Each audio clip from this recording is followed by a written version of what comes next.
Hello guys, welcome back to our channel. അങ്ങനെ അർച്ചനയുടെയും സച്ചിയുടെയും കുഞ്ഞിൻ്റെ നൂലുകെട്ട് ചടങ്ങ് നടത്താനായി തീരുമാനിച്ചിരിക്കുകയാണ്. അതേ ദിവസം തന്നെയാണ് അവന്തിക തൻ്റെ അച്ഛൻ്റെ ചിതാഭസ്മം നിമജ്ജനം ചെയ്യാനും തീരുമാനിക്കുന്നത്. മൂർത്തിയോട് എങ്ങനെയും അർച്ചനയെ തൻ്റെ അച്ഛൻ്റെ ചിതാഭസ്മ നിമജ്ജനത്തിൻ്റെ ചടങ്ങിന് എത്തിക്കണമെന്ന് പറയുകയാണ് അവന്തിക. പിന്നീട് കാണിക്കുന്നത് സന്ദീപിനെയും സച്ചിയെയുമാണ്. നിങ്ങളുടെ രണ്ടിൻ്റെയും പിണക്കങ്ങളൊക്കെ മാറ്റാനായിട്ട് ഞങ്ങളെല്ലാവരും കൂടി ഒരു പ്ലാൻ കണ്ടിട്ടുണ്ടെന്ന് സന്ദീപ് സച്ചിയോട് പറയുന്നു.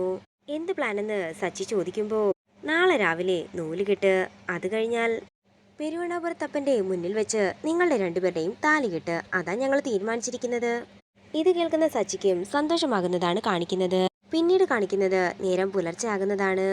അങ്ങനെ സേതു കുഞ്ഞിൻ്റെ നൂലുകെട്ട് ചടങ്ങ് ആരംഭിക്കുന്നതാണ് കാണിക്കുന്നത്.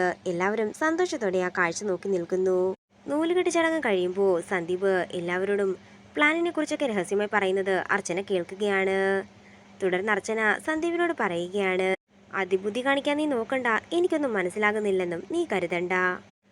ഇത് കേൾക്കുന്ന സന്ദീപ് അർച്ചനയുടെ മുന്നിൽ തലകുനിച്ച് നിൽക്കുന്നതാണ് കാണിക്കുന്നത്. തുടർന്ന് അർച്ചന സച്ചിയോട് പറയുകയാണ്, നിങ്ങൾ എന്നോട് സത്യങ്ങൾ തുറന്നു പറയാതെ എന്താണെങ്കിലും ഈ താലികെട്ടിന് ഞാൻ സമ്മതിക്കില്ല. ഇത് കേട്ട് ഞെട്ടലോടെ നിൽക്കുന്ന സച്ചിയെ കാണിച്ചുകൊണ്ട് പ്രൊമോ വീഡിയോ ഇവിടെ തീരുകയാണ്. വീഡിയോ ഇഷ്ടമായെങ്കിൽ മറക്കാതെ ലൈക്ക് ചെയ്യുക, ഷെയർ ചെയ്യുക, കമന്റ് ചെയ്യുക. കൂടുതൽ സീരിയൽ അപ്ഡേറ്റ്സിനായി മറക്കാതെ സബ്സ്ക്രൈബ് ചെയ്യുക.